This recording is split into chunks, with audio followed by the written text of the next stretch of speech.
भरत जी का प्रसंग बताता है, सब छोड़कर जंगल में चले गए, लेकिन वहां पर इनको प्रेम हो गया हिरण के बच्चे से।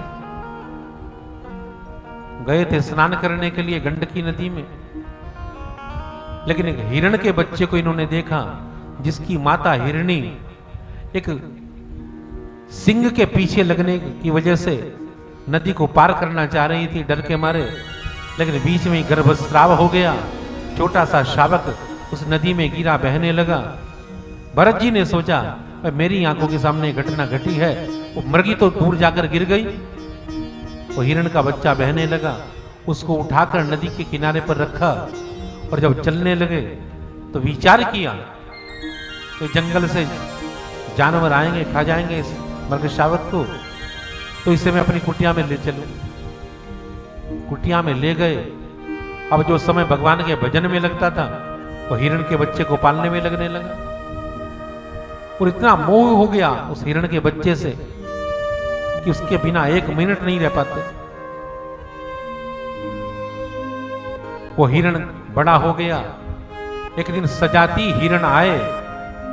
भरत जी तो गए हुए थे स्नान करने के लिए, लेकिन हिरणों के झुंड में सम्मिलित होकर वो हिरण चला गया। कुटिया में जब लौट कर आए भरत जी, तो हिरण को नहीं देखा तो पागल जैसे हो गए, वो हिरण के मोह में ही प्राण त्याग दिए। हमारे शास्त्र कहते हैं अंते यामति सा गति, जीवन के अंत में जैसी बुद्धि होती है वैसी गति प्राप्त होती है। और जीवन के अंत में ध्यान में वो आता है जीवन भर जिसका चिंतन किया होगा, जीवन में भगवान का भजन किया होगा, तो अंत में भगवान का नाम वाणी पर आएगा। लेकिन जीवन भर अगर केवल दुकानदारी की है, व्यापार किया है, तो अंत में भी दुकान ही चित्त में रहेगी, व्यापार ही चित्त में रहेगा। जन्म जन्म मुनि जतन कराही, अंत राम कहीं आवत नहीं। अंते यामति सागति, सारा जीवन भगवान का भजन किया, निवृत्ति मार्ग अपना लिया, लेकिन जब प्राण छूटे तो हिरण की योनि मिली भरत जी को। हिरण के मुंह में प्राण त्यागे, लेकिन हिरण बनकर भी भगवान के भजन के फलस्वरूप अपने पिछले जन्म की स्मृति बनी रही भरत जी की। इसलिए एकादशी का व्रत रखना, भगवान के मंदिर में जाना, हिरण बनकर भी कभी नहीं भूले भरत जी। एक दिन हिरण की योनि भी छूट गई। तीसरा जन्म लेना पड़ा भरत जी को। यह असावधानी का परिणाम है। जिस भजन के द्वारा मुक्त हो जाना था आवागमन के चक्कर से, लेकिन असावधानी के कारण, मोह के कारण 3 जन्म लेने पड़े भरत जी को। तीसरा जन्म एक वेदवादी ब्राह्मण के घर में हुआ भरत जी का। उन वेदवादी ब्राह्मण की 2 पत्नियां हैं। पहली पत्नी से 9 बेटे हैं और दूसरी पत्नी से एक बेटा है और एक बेटी है। बेटा है भरत जी और इनकी एक बहन है। इस जन्म में भी भरत जी को पिछले 2 जन्मों की स्मृति बनी रही। इस देह को प्राप्त करने के बाद भरत जी ने यह संकल्प कर लिया कि इस जन्म में हम किसी से बात नहीं करेंगे, क्योंकि बातचीत करने से मोह बढ़ता है। मौन रहने का संकल्प लिया भरत जी ने। धीरे धीरे बड़े हुए। पिताजी ने उपनयन संस्कार किया, गायत्री मंत्र की दीक्षा दी, और गायत्री मंत्र जब सुनाने के लिए कहा, इन्होंने कुछ नहीं सुनाया, मौन रहने लगे। अब धीरे धीरे सब इनको पागल समझने लगे और नाम पड़ गया इनका जड़ भरत। इस जन्म में भी भरत नाम है इनका। पागल सब समझने लगे तो नाम हो गया जड़ भरत। पिताजी का अंत समय आया तो इनके बड़े भाइयों को बुलाकर कहा, देखो भाई, अपने इस छोटे भाई को अपना भाई मत समझना, अपना बेटा ही समझना। ये बहुत सीधा सच्चा है, भोला भाला है, इसका ध्यान रखना। ये कहकर पिताजी चले गए दुनिया से। अब कुछ दिनों तक तो बड़े भाइयों ने ध्यान रखा, फिर सोचा कि ये खाली पड़ा रहता है, कुछ काम धाम करता नहीं, तो चलो खेत की रखवाली के लिए से बैठा दो। खेत में जाकर बैठा दिया, हाथ में लकड़ी दे दी कि देखो ध्यान रखना कोई पशु ना आ जाए खेत में। भाई तो चले गए कहकर। अब ये खेत में बैठे हुए हैं लकड़ी लेकर, तभी कहीं कुछ पशु आ गए खेत के अंदर। लेकिन ये सोचने लगे, भाई ये धरती भी भगवान की है, ये पशु भी भगवान के बनाए हुए हैं, और मैं भी भगवान का बनाया हुआ हूं। तो यदि भगवान की बनाई हुई खेती को भगवान के बनाए हुए ये पशु खा रहे हैं, तो इसके बीच में मैं व्यवधान भला क्यों बनूं?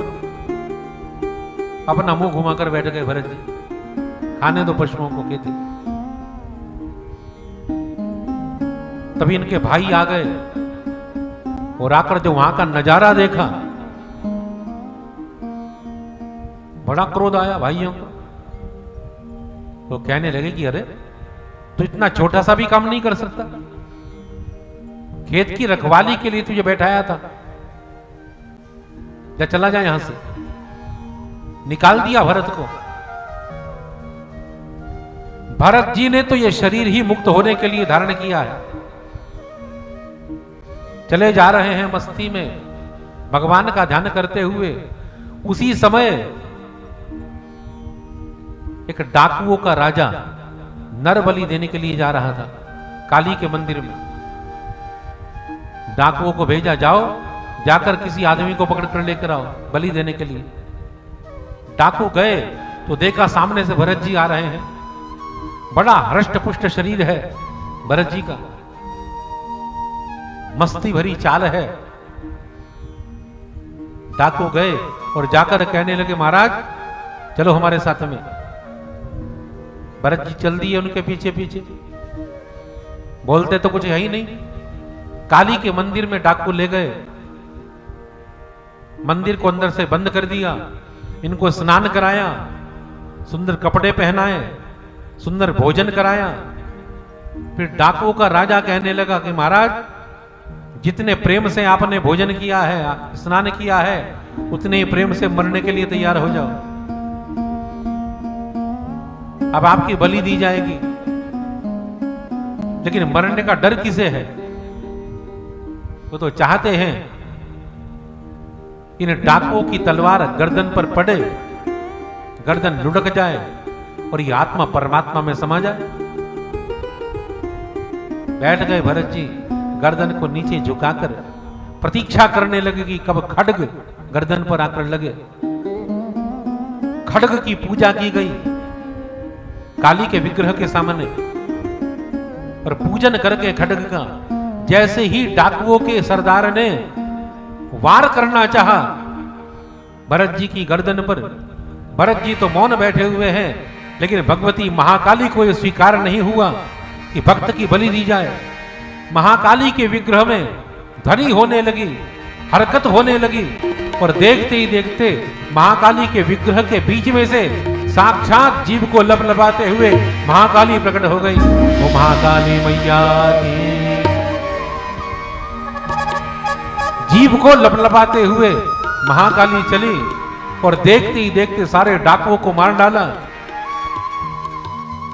सामने महाकाली खड़ी हुई हैं भरत जी के। भरत जी ने करबद्ध होकर मानसिक प्रणाम किया महाकाली को। जयंती मंगला काली भद्रकाली कपालिनी दुर्गा क्षमा शिवा धात्री स्वाहा स्वधा नमोस्तुते।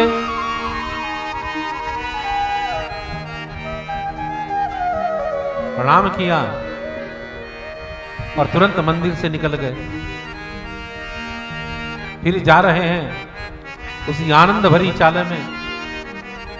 भरत जी, उसी समय सिंधु सोवीर देश का राजा जिसका नाम था रहुगण, वो कपिल भगवान के आश्रम में ज्ञान प्राप्त करने जा रहा था। पालकी में बैठकर 4 कहारों ने पालकी को उठाया हुआ था कंधे पर, लेकिन चलते चलते एक कहार बीमार हो गया।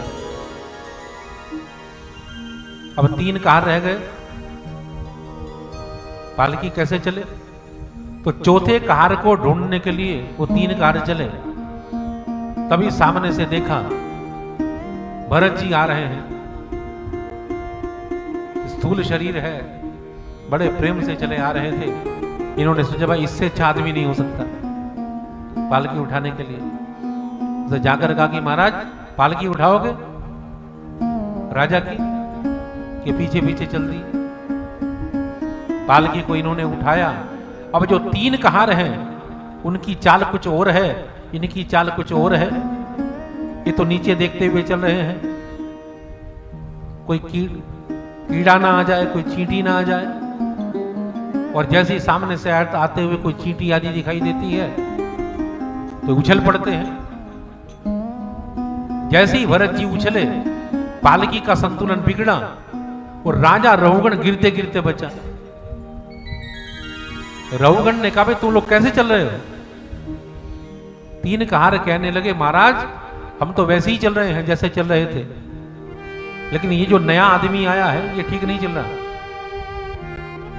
रहुगण ने फटकारा भरत जी को, लगता है कि तू बहुत दूर से चला आ रहा है, बड़ा थक गया होगा, बड़ा दुबला पतला है तू। व्यंग करने लगा राजा,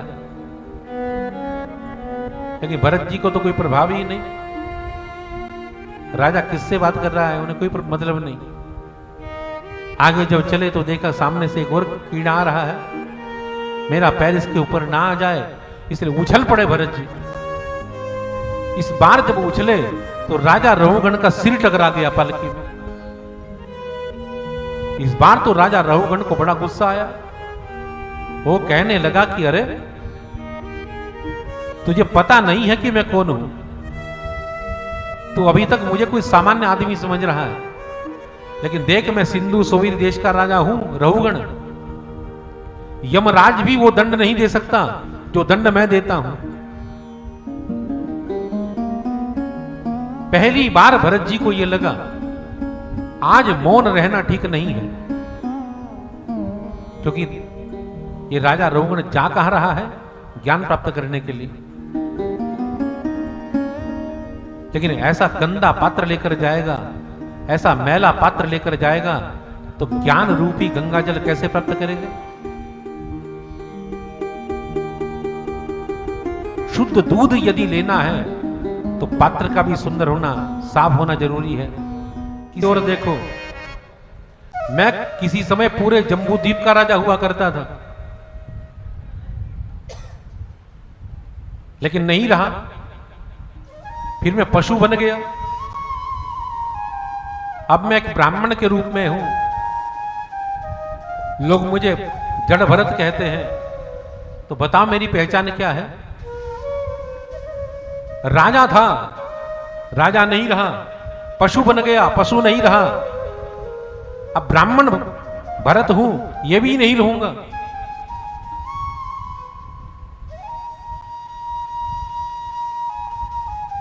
जैसे व्यक्ति वस्त्र बदलता है वैसे ही आत्मा देह बदलती है।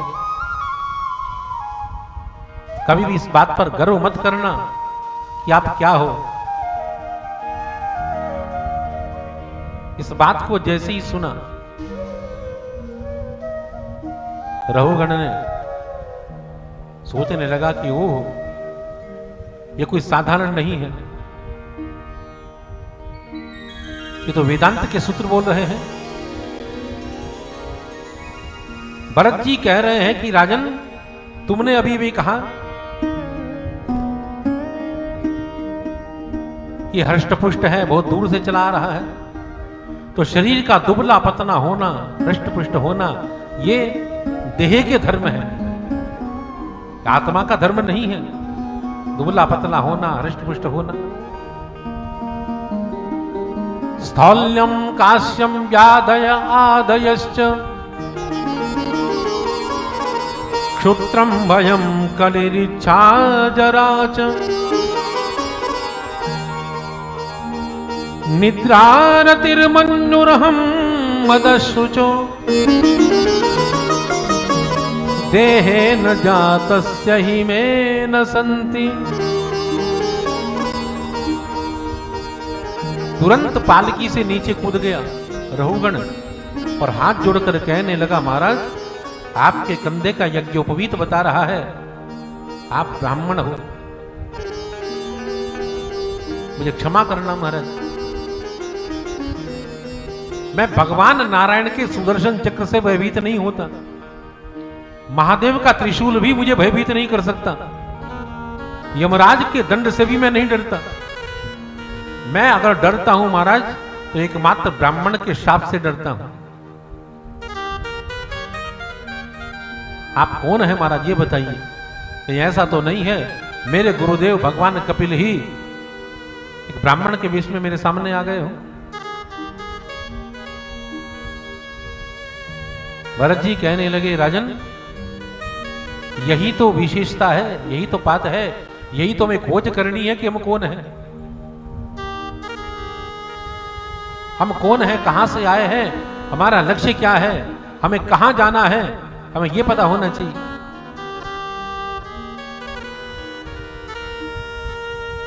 संसार में आने का हमारा प्रयोजन क्या है, इस बात का पता होना ही हमारा लक्ष्य है। तीन बातें बड़ी कठिनता से प्राप्त होती हैं, भगवान की बड़ी कृपा से प्राप्त होती हैं, वो हमारी इच्छा से नहीं होती। सबसे पहले तो ये मनुष्य देह प्राप्त होना।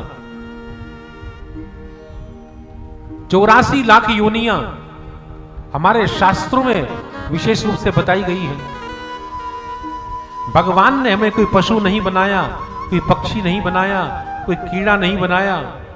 इस सृष्टि की सबसे सुंदर देह ये मनुष्य देह हमें प्रदान की है, ये भगवान की बड़ी कृपा से मिलती है। और दूसरी दुर्लभ वस्तु है मुमुक्षुत्वम, यानी मुक्ति की प्यास जगना। मनुष्य तो बन गए, लेकिन मनुष्य बनकर यदि पशु पक्षी की तरह से हमने जीवन को गवा दिया तो व्यर्थ है शरीर प्राप्त करना। तो दूसरी दुर्लभ वस्तु है मुमुक्षुत्वम, और तीसरी दुर्लभ वस्तु है यदि हमारे अंदर मुमुक्षा जागृत भी हो गई, मुक्ति की प्यास जग भी गई, तो तीसरी दुर्लभ वस्तु है जीवन में किसी सद्गुरु का मिल जाना, किसी संत का मिल जाना।